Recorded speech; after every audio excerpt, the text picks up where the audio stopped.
अच्छा, ऐसा धोखा हमारे साथ किया, भोगोगे तुम। ये जो निकलता है ना, भोगोगे, ये अकाट्य होता है। क्योंकि किसी का भी हृदय, मान लो किसी भी जीव जंतु को आप कष्ट दें और उसका हृदय आह भर जाए, तो वो आह वज्र की लीक है, तुम्हें भोगना पड़ेगा। वो आह किसी की ना लेना जिंदगी।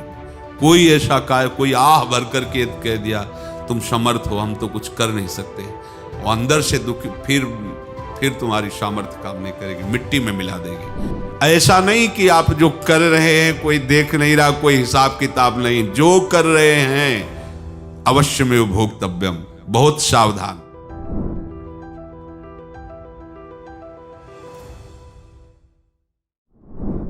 जीव स्वयं नित्य निरंतर कर्मों के जाल को रच रहा है और अपने आप को बांध रहा है।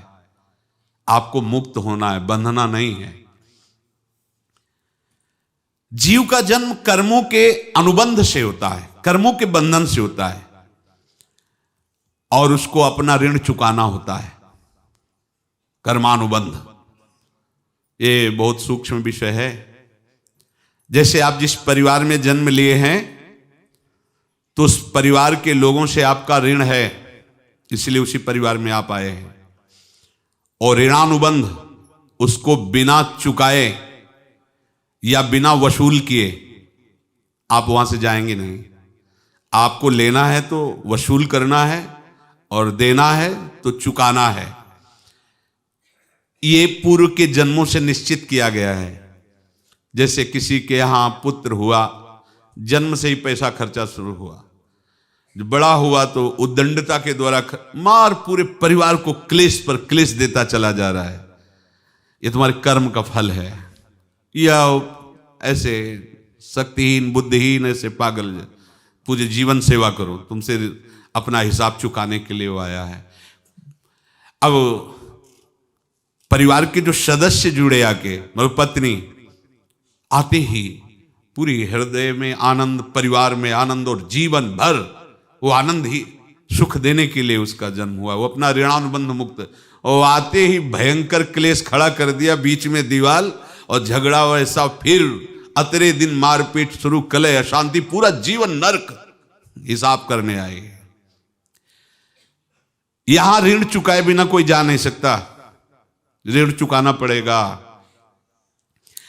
किसी का ऋण वसूल करना है तो किसी को ऋण चुकाना है, दोनों काम करने होते हैं। अनेक जन्मों में अनेक लोगों के साथ हमने जो बर्ताव किए हैं, अच्छे या बुरे, वो होंगे। अब किसी आदमी को हम जानते नहीं, अचानक मिला, अचानक टक्कर लगा और मार पीट गाली गुप्ता सब कर दिया, चुपचाप सह लो। क्यों?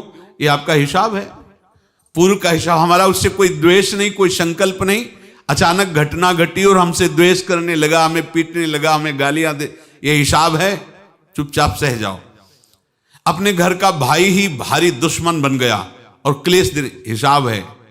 एक प्रभुदत्त ब्रह्मचारी जी की वाणी में पढ़ा था, एक महात्मा जी भ्रमण करते थे, तो उस समय असरफियां चलती थी, मोहरे असरफियां, तो उनको भेंट में देते लोग। तो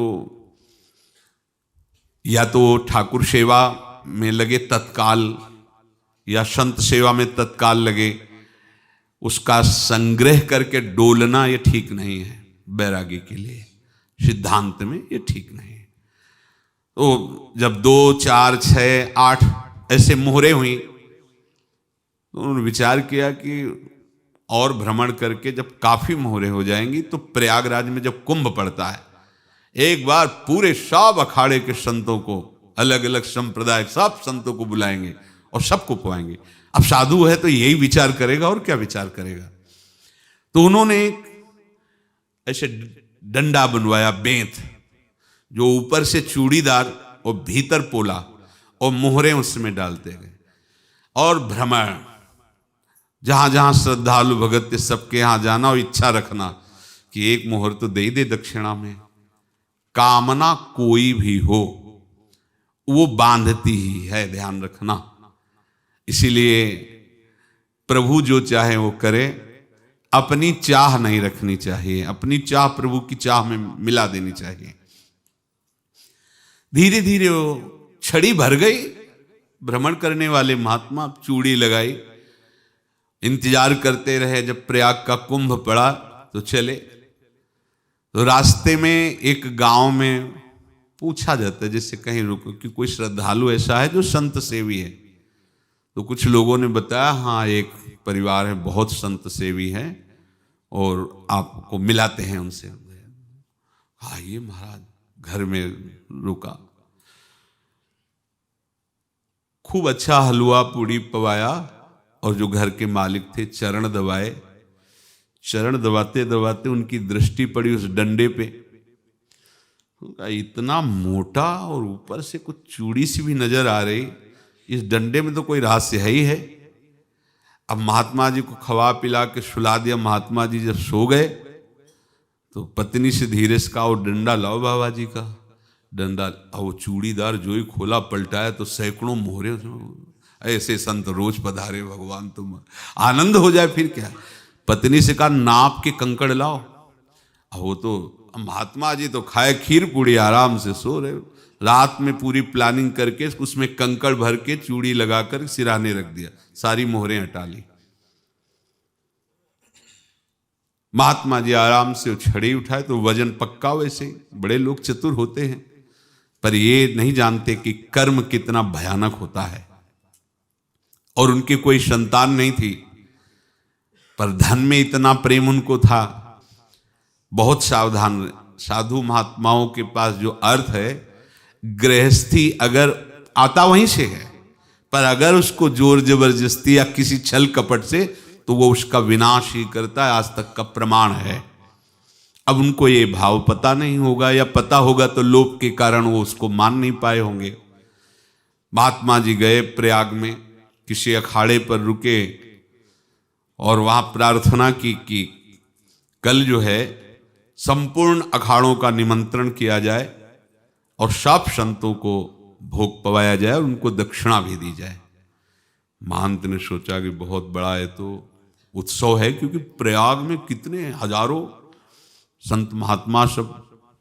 तो उनका महाराज बोरों इसमें चीनी और टीनों घी लगेगा, सब व्यवस्था। बोले आप मंगाइए, एक एक हिसाब हम करेंगे, हमारे पास सब व्यवस्था है। बोले कुछ तो पहले दे दो, वो इकट्ठे देंगे हम। उनको था कि अगर हम छड़ी खोला और दो चार मोहरे दी, किसी को पता लग गया तो गड़बड़ हो सकती। बोले हम भंडारे के समय आखिरी में सब कुछ आपको दे देंगे। ठीक है। वो अपने पास से पैसे लगाकर खूब जितना सामग्री सब लाए, लाखों की, और सब संतों को निमंत्रण कर दिया। संत जन निमंत्रित हो गए, भंडारा बन रहा है। तब वहां के महंत है और उनका देखो भंडारा भी बन रहा है, संतों को निमंत्रण। अब आप अर्थ की व्यवस्था कीजिए, क्योंकि इतनी बड़ी हमारी सामर्थ्य नहीं थी जितना हमने किसी तरह हमने व्यवस्था की। अब मुझे अर्थ चाहिए, तभी आगे की व्यवस्था बढ़ेगी। संतों को दक्षिणा देंगे और जिनसे अर्थ लिया उनको दे। देखो रसोई बन गई है सब। उनका छत में विश्वास नहीं तो ये अभी चूड़ी खोली। उनको तो था ना कि मोहरे हैं, कंकड़। तो जैसे कितना उनको सदमा लगा होगा। हजारों संतों का निमंत्रण, रसोई बन, मतलब संत हो के छल कपट। तो उनका महाराज आपने तो हमारा नाश कर दिया, जो महंत थे। अब बताओ रसोई बन गई, संत निमंत्रित हो गए और आप ये कंकड़ दिखा रहे हैं हमको। आपने तो हमें बर्बाद कर दिया। हमारी इतनी सामर्थ्य नहीं थी, आप पहले बता देते। संत होकर ऐसा छल कपट। अब वो बोले तो क्या बोले, क्योंकि उनको पता था कि मोहरे हैं इसमें। अंदर से उनका चिंतन गया उसी सेठ के पास, अच्छा ऐसा धोखा हमारे साथ किया, भोगोगे तुम। ये जो निकलता है ना भोगोगे, ये अकाट्य होता है। क्योंकि किसी का भी हृदय, मान लो किसी भी जीव जंतु को आप कष्ट दें और उसका हृदय आह भर जाए, तो वो आह वज्र की लेख है, तुम्हें भोगना पड़ेगा। वो देखो भीष्म जी को भोगना पड़ रहा है ना। सांप को ऐसे धनुष की नोक से उठाया और बंबूल के कांटों के ऊपर फेंक दिया, कई दिन तक शेदा हुआ, वो आह भर करके मरा। तो आपको 6 महीने बाणों की सैया पर आह किसी की ना लेना जिंदगी में। कोई ऐसा कोई आह भर करके कह दिया तुम समर्थ हो, हम तो कुछ कर नहीं सकते, और अंदर से दुखी, फिर तुम्हारी सामर्थ्य काम नहीं करेगी, मिट्टी में मिला देगी। फिर ये तो संत थे और भगवत आराधना के लिए, संत आराधना के लिए ही ऐसा किए हुए थे। अब इनका कैसे मुंह दिखाएं, अब क्या करें। सुबह संत जन आएंगे, सबके बीच में हमारी कि देखो इन्होंने, अब क्या करें। गए और संगम में जाके छलांग लगाई, अपने प्राण त्याग दिए। अब उनके तो पास मोहरे थी और व्यापार बढ़ा, और 9-10 महीने बाद ही लड़का हुआ। अब तो उनको कि संत फलीभूत हो गया। देखो व्यापार चल रहा, लड़का नहीं होता था, लड़का भी हो गया।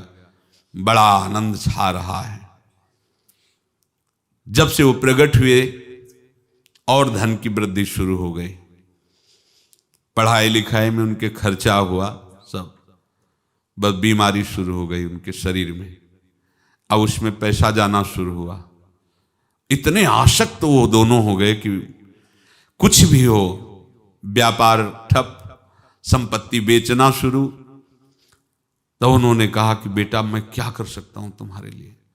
बोले हमारी अंतिम इच्छा है प्रयाग चलो, और जितने प्रयाग में संत महात्मा सबको एक बार भंडारा करवाओ, हमारी इच्छा अंतिम है। क्योंकि अंतिम यही इच्छा थी। तो बोले अब ज्यादा संपत्ति तो नहीं रह गई। तो बोले घर बेच दो, मेरे लिए ही तो है, बेच दो। मुझे लगता मैं बचूंगा नहीं, पर मेरी अंतिम इच्छा पूर्ण कर दो। घर बेच दिया, जेवर बेच दी। वहां गए, जब संत सेवा की तो बोले मुझे संगम तक ले चलो। संगम तक ले गए और बोले समझे तुम चुराए थे और हमने उसको छीना है, कुछ नहीं रह गया तेरे पास कुछ, अब केवल ममता और आसक्ति में जलकर मर और नरक प्राप्त कर। मैं वही महात्मा हूं जिसकी तूने मोहरे ली थी, शरीर छोड़ दिया। महात्मा को जन्म लेना पड़ा और इनको दुर्गति भोगनी पड़ी। ऋणानुबंध होश में, ऐसा नहीं कि आप जो कर रहे हैं कोई देख नहीं रहा, कोई हिसाब किताब नहीं, जो कर रहे हैं अवश्य में भोक्तव्यम, बहुत सावधान। अनेक जन्मों में अनेक लोगों से जो कुछ लिया दिया है, इस लेने देने को मिटा देने के बाद ही तुम मुक्त हो गए।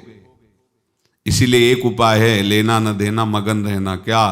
मालिक को समर्पित हो जाओ, मालिक को अपना माना हुआ समर्पित कर दो, खत्म। अहम त्वाम स्वरूपापेभ्यो मोक्षयिष्यामि, सब खत्म। आगे पीछे लेना देना सब खत्म। एकादश स्कंद में भगवान श्री कृष्णचंद्र जी ने कहा जो मेरे चरणों का आश्रय लेकर भक्त मेरा भक्ति करता है, उसके पितृ ऋण, मातृ ऋण, देव ऋण, ऋषि ऋण, सब ऋणों से मैं मुक्त कर देता हूं। बस यही एक उपाय है जो इसके बंद करने का उपाय भक्तों के लिए है, वो यही है, भगवान की शरण में होकर अपना माना हुआ पूरा भगवान के अर्पित कर दो। अर्पित करने का तात्पर्य उसमें अहम हटा दो। तो दियम वस्तु गोविंदम तुभ्यमेव समर्पये। जिनसे तुमने सेवा करवाई है उनकी सेवा करनी पड़ेगी, जिनसे तुमने जो कुछ लिया है उनको देना पड़ेगा। ये लेने देने का व्यापार जब तक समाप्त नहीं होगा तब तक तुम्हारा जन्म मरण चलता रहेगा। अब आपको यहां समझना है, यदि आपसे किसी ने पैसे लिए बेईमानी करके नहीं दे रहा है तो आप उसको गाली मत दीजिए, आपने बेईमानी की थी इसलिए आपकी बेईमानी हुई है, ले गया, कोई बात नहीं है, बंधन से मुक्त हुए, जो बोझा था चला गया। उसको ऐसा ना देखे कि ये बेईमान हमारे रुपए मार लिए, अब जो कुछ होगा देखेंगे। अगर आप आगे नया कुछ करते हैं तो फिर आगे का हिसाब आपको भोगना पड़ेगा, ध्यान रखना। ऐसा नहीं है कि आपको भोगना नहीं पड़ेगा। एक ही उपाय है कि अब जो शरीर धारण किए इसी में जो भोग ले, आगे ना होना चाहिए। तो क्या करे?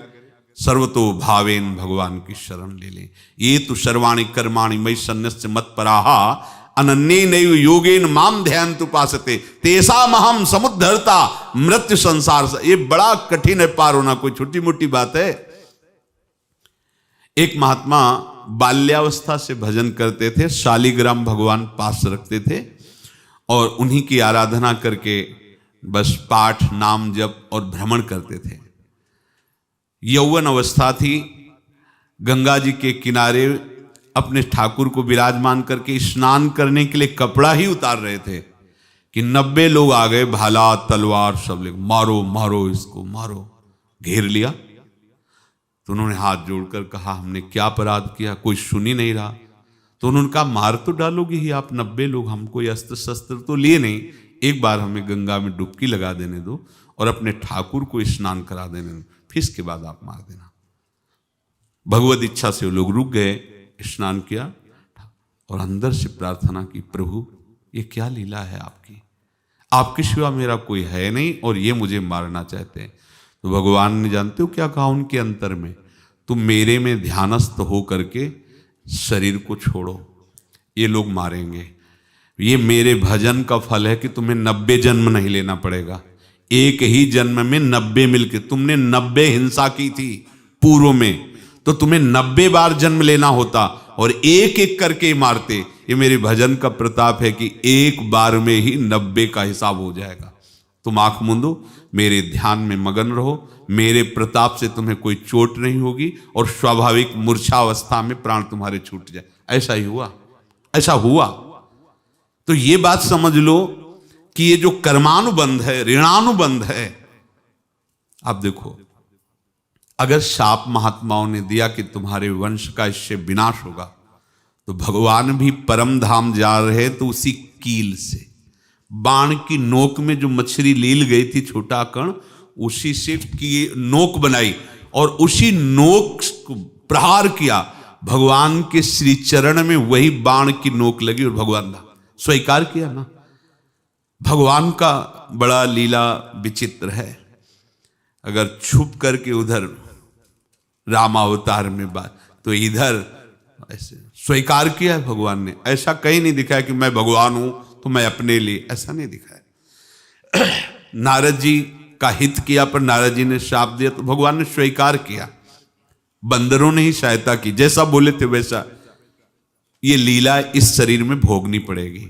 हाँ, ज्यादा को कम में भुगता देंगे, पर अब अगला शरीर ना मिले, इसके लिए सर्वतो भावेन भगवान के आश्रित हो जाए। जैसे आपने दुकान फैला रखी है तो उसमें दो काम होते हैं, लेना और देना। किसी को उधार दिया है तो हमें उससे लेना है, और कोई नगद देकर सामान ले रहा है तो उसे सामान देना है, या उधार लिया है तो हमें उधार देना है। अब अगर दुकान बंद करनी है तो तुम्हें देने वालों पर जोर देना है, लेने वालों पर जोर नहीं। लेने वाला तो जाओ हम क्षमा किया, समर्पित किया, हमारा कोई संबंध नहीं, खत्म हो जाए, वो खुशी हो जाएगा। लेकिन देने वाला तुम अगर दुकान भी उठा दोगे तो जहां भी रहोगे तुम्हारे पास वो आएगा, लाइए हमारा। तो देने पर नजर रखिए, जिसका जिसका हिसाब है वो आपके सामने आता जाए, हटाते जाओ। लेने पर नजर मत रखिए और दुकान फौरन उठा दीजिए, नहीं अगर लेते देते रहे तो चलता रहेगा। आगे चलकर कुछ लेना न देना, मगन रहना बस अपने प्रभु के चिंतन में। अब हम कैसे जाने कि किसको क्या देना है, हमें क्या पता? तो हम पूरा हिसाब जिनको पता है उनको दे देते हैं, समझ रहे हो? उनको पता है क्या लेना है क्या देना है, तो इनके पास पहुंच गए या सरकारी हिसाब से सब बराबर कर देंगे। हमको अपनी जिम्मेवारी इनकी चरणों में समर्पित कर देना है, तभी हम जीवन मुक्त होंगे। ये रहस्य की बात है। प्रभु कह रहे हैं, यस्य सर्वे समारंभाः काम संकल्प वर्जिताः ज्ञानाग्नि दग्ध कर्माणं तमाहु पंडितम बुधाः। जिसके संपूर्ण कर्मों के आरंभ संकल्प और कामना से रहित हैं, तथा जिसके संपूर्ण कर्म ज्ञान रूपी अग्नि से जल गए हैं, उसको ज्ञानी जन भी पंडित कहते हैं, बुद्धिमान कहते हैं। पूज्य श्री भाई जी महाराज कह रहे हैं, जैसे वहां ज्ञानाग्नि से दग्न कह रहे हैं, तो अपने वृंदावन वासियों का प्रेमाग्नि से सब कर्म संस्कार दग्न होते हैं। जिस समय आपके हृदय में भगवत प्रेम का प्रादुर्भाव होगा तो लेश मात्र कभी तुम्हें दुख नहीं भोगना पड़ेगा। प्रेम का प्रादुर्भाव होते ही दुख का नाश हो जाता है, महासुख। जब प्रेम का प्रादुर्भाव होगा तो समस्त पाप भस्म हो जाते हैं, अशांति नष्ट हो जाती है, संसार ज्वाला स्पर्श भी नहीं कर सकती है। जब भगवत प्रेम का प्रादुर्भाव होता है तो हो सकता है उस उपासक के जीवन में दुखों का पहाड़ टूट पड़े, परिवार खिलाफ, शरीर रोगी, अव्यवस्था, बहुत बहुत कुछ, सब कुछ। कह रहे हैं इतना सब होने पर भी उसके हृदय में कोई भी दुख नहीं होता। ये ऐसा सामर्थ्यशाली भगवत प्रेम है। भगवान के चरणारविंद का जिसके हृदय में प्रेम है, भारी से भारी दुख भी उनको विचलित नहीं कर सकता।